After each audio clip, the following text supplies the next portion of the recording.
So I have the absolute pleasure tonight to introduce to you our YESx speaker, talking about inner leadership, Mr. Parkash. Here we go back. This is the moment. Tonight is the night. We'll fight till it's over. So we put our hands up like Thank the you. ceiling can't hold us. Yes, group. Like So I've got a really serious question for you guys. A really serious question. It's not actually that serious. How you guys doing? Awesome. So I'm going to come down. I'm going to join you guys. You know, I was at a Jordan Belfort event not long ago, and he goes, guys, let's mingle. I want to come to the audience and mingle with you guys. Oh, that's cool, mingling. Let's mingle. So guys, another serious question.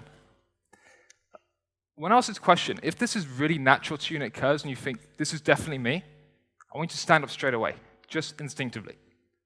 So how many of you guys here would call yourself a leader? If you're a leader, stand up. Awesome. So just look around the room, just take note of the numbers for a second, because it's really important. What is it? We'd say probably about 70% of the room. Awesome. Guys, grab a seat. So I'm going to talk to you about something called inner leadership. It's something that I really love. You know, I think this is the hot stuff coming to personal development. And for me, I love this because I believe that anything great comes from inner leadership. Anything awesome you want to do comes from inner leadership. If you want to be extraordinary, if you want to do great things, if you want to achieve awesome things, if you want to be phenomenal, it starts with inner leadership. So I'm really excited to be here because last month, Emma, where's Emma? Emma said, Rag, we want you to do YESx talk for us. I was like, what, today? And she's like, no, next month. And I said, this is good because at least this time, Emma's got me on stage without telling me. I remember once she called me on stage when you were appointed here, and yeah, that surprised me. Awesome. So guys, inner leadership. So why should you care what it's about? We're going to go into that. But I love the power of inner leadership. So I had this realization once while talking to that bear. Bear with me. Oh, come on, that's a real joke. If that wasn't funny, we're going downhill from here, people. Give me something. Oh, God. That was at the Amazon studios when we were doing something crazy. But I had this realization once that leadership starts from within. Leadership isn't a being, it's not a person. It's not something you do, it's something that you are. Leadership starts from within. It starts from within yourself, you as a being, you as a person. So I thought leaders were people like Steve Jobs, Richard Branson, all these other people, and they are leaders, but it's how they show up, it's what they do, it's who they are as a person. So leadership starts within. So when you can start leading your own life, which is the most important thing, you can then start leading other people, whether you're in a work environment, office environment, career environment. But leadership doesn't mean just managing people. It means managing yourself. So if you want to develop yourself, if you want to take your life to the next level, if you want to be extraordinary, if you want to do as amazing as you can in this world and create an awesome life, you are a leader. If you want to develop yourself, you are a leader. If you want to contribute back to the people around you, you are a leader. If you want to add more value to your environment, you are a leader. The minute you start taking charge of your own life, that is leadership. It's got nothing to do with managing people. It starts from within yourself. So out of curiosity, how many of you would call yourself a leader now, just after that? If that resonates, would you stand up? So that actually worked. That surprisingly works. There's a bigger number of people standing up. Awesome. Thank you, guys. You rock. Give yourself a round of applause. Yeah. I remember once I did this in a meetup, and there's actually less people standing up the second time. I was like, ah. But it turned out they're a little bit tired. Awesome. So, inner leadership. So I had this realization that it starts from within. So what we're going to talk about is what is inner leadership, why it's so important, and how you can start leading from within, how you can start cultivating inner leadership. So I was looking in the Oxford Dictionary about what leadership means. What is leadership? What is the definition of leadership? And I looked it up, and I crafted my own definition of inner leadership, according to yours truly, Raghav Parkash. Are you guys ready for it? Guys, this is YES group, not maybe, or I've come back from work and a bit tired group, or perhaps group. This is YES group. I've been here long enough to know that is not YES group standard. Guys, are you ready to hear what inner leadership is? Yes! Okay, so, inner leadership, I was just crafting something, and I thought, inner leadership is a person who leads his or her life from a place of mastery and truth. So inner mastery and truth. See his or her, I actually put his and her there to be politically correct. See what I get there? Yeah, cool. So, What do we think of that YESx group? Do we like that? I think that deserves a round of applause. Thank you. Oh, you guys are too kind. You guys are too kind. Thank you so much. Thank you, thank you, thank you. So it's about developing yourself from within, from a point of mastery and leadership and truth. Mastery is important. Why? Because what that means is, are you doing all the inner work you need to do to grow yourself, to develop yourself? If you're a coach, are you doing all the inner work? If you're going through challenges, are you doing what it takes to overcome them versus suppressing them and hiding behind your challenges? Are you doing what it takes to push through any uncertainty to be the person you're capable of being? Are you living by your truth, the truth of who you really are, rather than any BS stories holding you back? Are you embracing your personality, embracing your knowledge, embracing your truth, embracing who you really are and what you want to give back to the planet? Are you coming from a place that's really honest and authentic and integral from within you? Are you coming from a place that really matters, that's not based on other people's standards, but it's based on who you know you are and what you really believe you can give back to this world, the legacy you can leave behind? So are you dealing with all the challenges coming up as well? So it's not just about growth, but mastery means if you're going through some challenges and you've got some, I think they're kids, I can't swear. If you're going through some challenges, are you doing what it takes to really work through them? Inner leadership. When you have inner leadership, then you can start leading other people. The minute you fail to lead yourself, leading other people is the least of your worries. Leadership starts from within. That's how you can really start transforming your world. So that was one of the big insights I had. And I actually reached out to Oxford Dictionary and said, guys, I looked at your definition of leadership. It's cool. You should include inner leadership in your dictionary. And they emailed me sort of telling me to piss off. But that was another story. That was worth it. Totally worth it. It's inner leadership. So I find that if you're ever leading your life in any single point of time, if you're doing anything to transform your world, you're doing 5 of these principles. These are 5 bits of the framework that I believe cultivate inner leadership. 5 aspects that really contribute to what inner leadership is all about. Number 1 for me is commitment. I love commitment. I learned about commitment from this coach, Steve Hardison. In my opinion, the best life coach on the planet. Steve Hardison, you've got to check him out. He talks about the power of commitment. In this sense, commitment to your best self. Are you committing to being the best version of you? Are you committing to showing up in the way of love, of power, of truth, or whatever your values are? And that's your values, your truth. Second pillar, awareness. So are you aware of what's going on in your world right now? So when you're going through challenge, are you really aware? When you're going through moments of darkness, are you really aware of what it is? Are you aware of what's happening in your life rather than covering it up and suppressing it? So what I want to talk about really quickly later, and this is going to be so controversial, I believe that changing your state and being in a peak state all the time actually can hold you back in a number of ways. And I think it's going to cost you. There's a time and place to stay, and I love peak state, and I love Tony Robbins. The guy is my second father. I'm not criticizing the guy, but it's the concept of peak state. And I think it's an interpretation of what we think it means and how it should impact our life. So awareness is important. Are you being truly honest with yourself? Are you saying, look, I'm going through a challenge, I'm going through this pain, I'm going through this fear? Or are you covering it up and saying, life's good, life's sweet, there's nothing to worry about, I'll deal with it later? Number 3, are you taking true responsibility for everything happening in your life right now? The good, the bad, the ugly, the fantastic, the awesome, the incredible, or the saddest times in your life? Who has heard of Darren Hardy by show of hands? Who knows Darren Hardy? Yeah, I love Darren Hardy. He's the author of, what's it called? The Compound Effect. It's a really incredible book. I read that recently, and I love what he says about responsibility. He says that you're responsible for everything that happens in your life. Literally everything. I heard that, I read that, and I thought, wow. Everything. The good, the bad, the ugly. Then the 4th is identifying your truth. When you're going through a challenge, are you your stories? Are you the pain that you're going through? Are you the, I don't deserve success because of this. I don't deserve this because I'm not lovable. I'm not likable. I'm not good enough. I'm not thin enough. I'm not fast enough. I'm not a natural runner. Is that your truth? Inner leadership is about knowing your truth and living by it.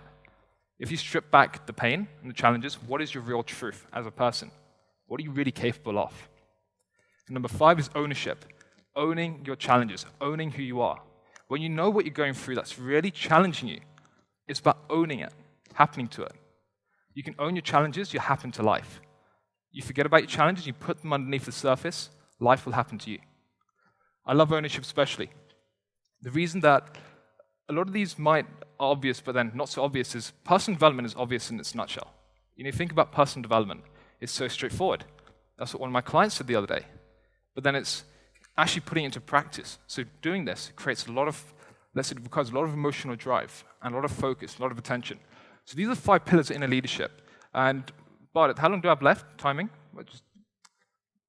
So while you're doing that, I want to go through the 3 key steps to inner leadership. So we've got the framework, the 5 values, the 5 aspects of what inner leadership is. So I believe you apply these to 3 areas in your world, 3 key areas. So I'm going to go through them pretty quickly because number 1, we cover a lot in UPW. We cover here a lot, which is the power of your mindset. So it's approaching your mindset with those values. Again, your identity, your story, who you are, your belief system governs who you are as a person. What you believe about yourself is what other people believe about you too.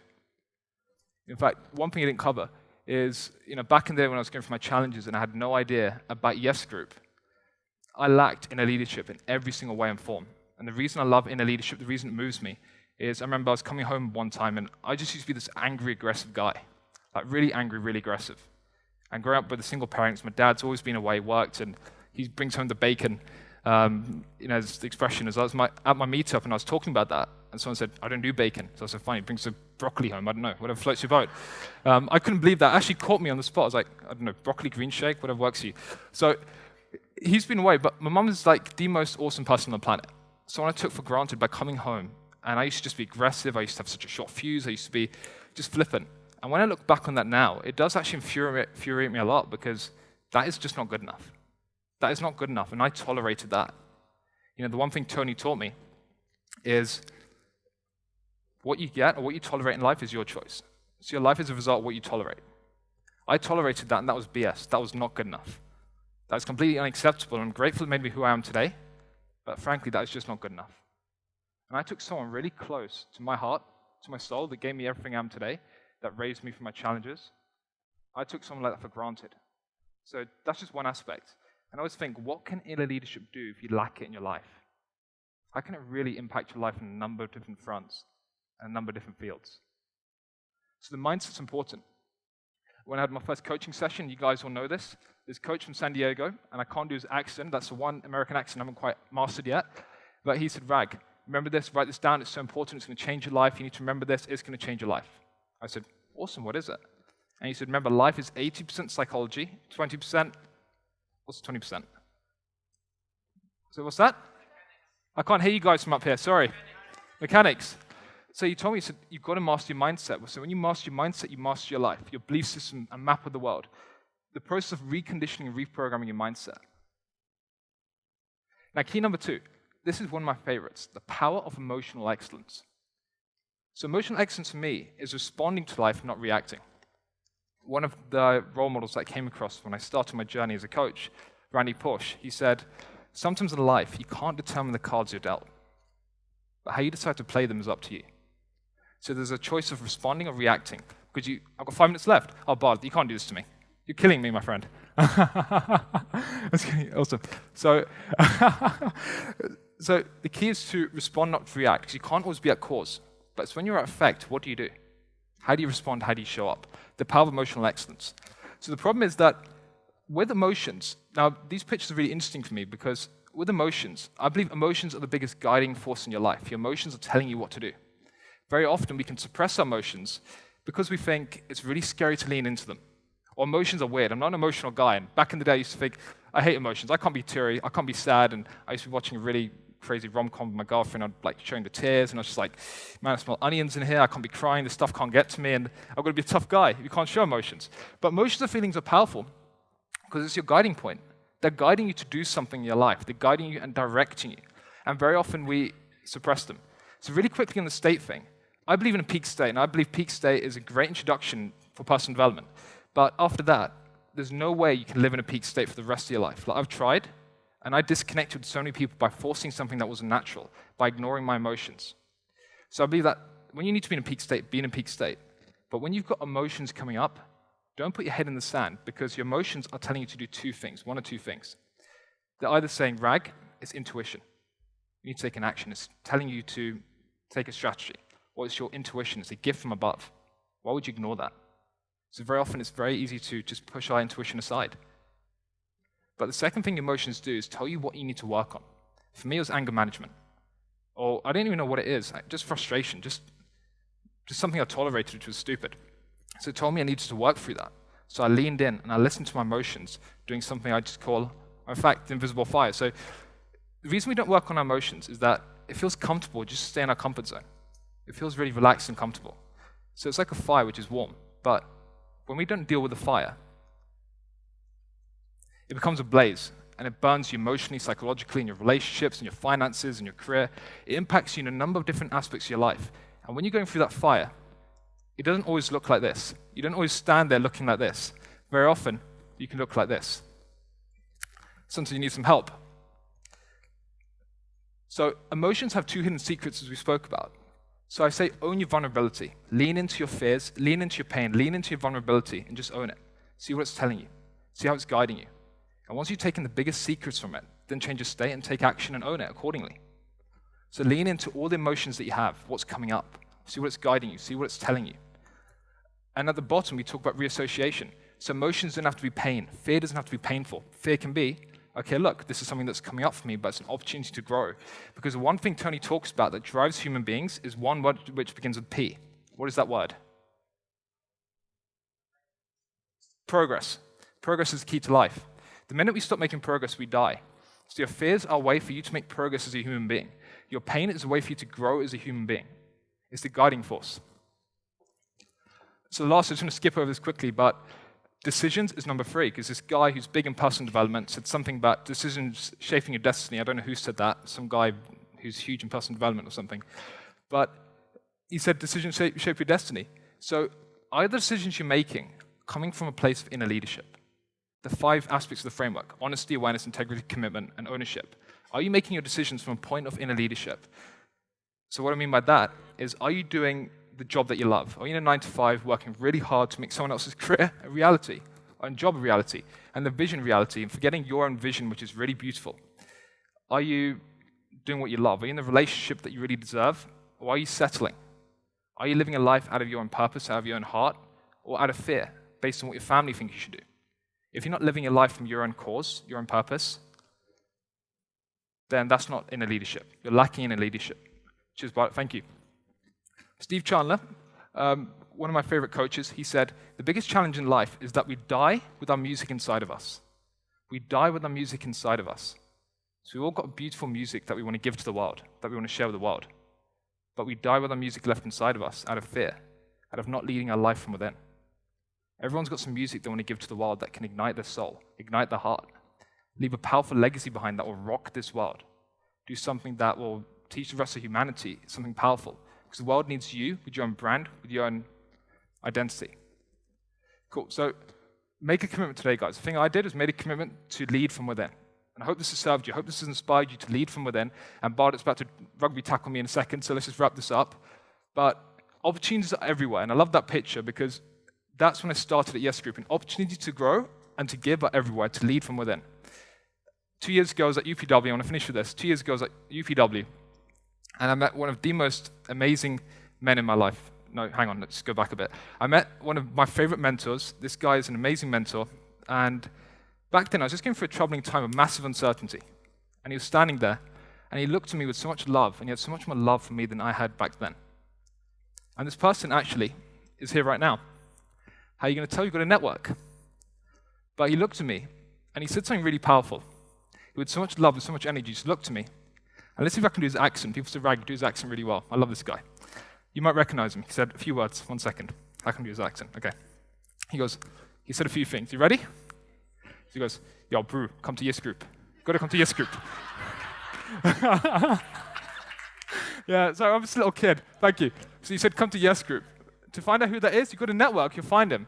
But he's really humble and he plays everything down that I say. But come to YESx Group was an opportunity which taught me how to lead from within. Guys, lead from within.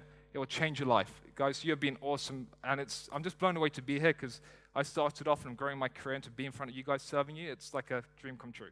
You've been awesome. Thank you so much. Thank you.